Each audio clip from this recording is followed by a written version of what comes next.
بسم اللہ الرحمن الرحیم۔ سورہ آل عمران کی تلاوت ہوئی۔ مفسرین لکھتے ہیں اس سورت کے چوتھے رکوع میں آل عمران کا ذکر ہے۔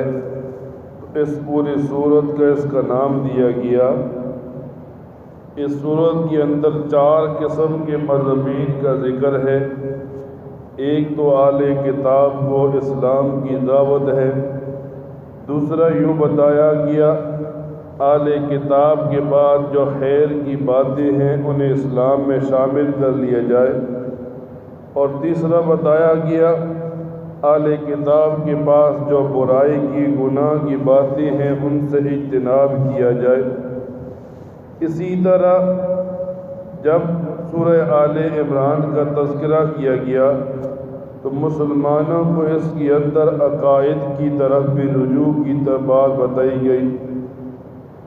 رمضان المبارک کا مہینہ جب شروع ہوتا ہے تو مسلمان دڑا دڑ مسجد کی طرف آتے ہیں۔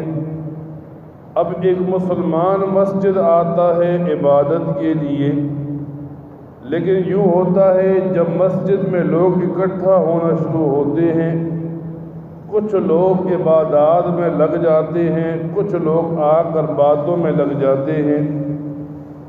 اب ایک آدمی جب مسجد میں آ کر دنیا کی باتوں میں لگتا ہے تو نبی کریم صلی اللہ علیہ وسلم فرماتے ہیں آسمان سے ایک فرشتہ نازل ہوتا ہے اور انہیں آواز دیتا ہے کہ اے ایمان والو، اللہ کی تم پر رحمت ہو، یہ مسجد اللہ کا گھر ہے، یہاں خاموش ہو کر بیٹھ جاؤ۔ کیونکہ وہ بات فرشتوں کی بات وہ مسلمان نہیں سنتے، تو پھر بھی وہ مسجد کے اندر دنیا کی باتوں میں لگے رہتے ہیں۔ پھر نبی کریم صلی اللہ علیہ وسلم فرماتے ہیں پھر آسمان سے فرشتہ نازل ہوتا ہے اور پھر یہی آواز دیتا ہے کہ اے ایمان والو، تم پر اللہ کی رحمت ہو، یہ مسجد اللہ کا گھر ہے، یہاں خاموش بیٹھو۔ نبی کریم صلی اللہ علیہ وسلم فرماتے ہیں پھر بھی وہ لوگ باتوں میں لگے رہتے ہیں۔ تیسری بار فرشتہ آسمان سے نازل ہوتا ہے اور یوں کہتا ہے اے ایمان والو، تم پر اللہ کی لعنت ہو، یہ اللہ کا گھر ہے، یہاں خاموشی کے ساتھ بیٹھ جاؤ۔ تو ایک مسلمان کو یہ طریقہ بتایا جا رہا ہے کہ جب وہ مسجد میں آئے تو عبادت میں لگ جائے، یا نوافل پڑھنے میں لگ جائے، یا قرآن کریم کی تلاوت میں لگ جائے، یا تسبیحات میں لگ جائے۔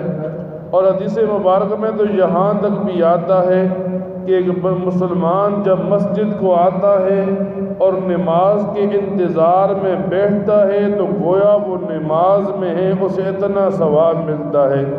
تو ایک مسلمان کو چاہیے، یہ رمضان کا مہینہ اللہ نے برکتوں والا دیا ہے، اللہ نے بخشش کے لیے دیا ہے، تو ہم مسجد میں آ کر دنیا کی باتیں کرنے کے بجائے کسی نہ کسی عبادت میں لگ جائیں، کم از کم تسبیحات کریں، وہ بھی نہیں کر سکتے تو قبلہ رخ ہو کر بیٹھ جائیں اور خاموشی کے ساتھ نماز کا انتظار کریں۔ اللہ تعالیٰ اس کے بدلے میں اجر و ثواب عطا فرمائیں گے۔ آمین۔ الحمدللہ رب العالمین۔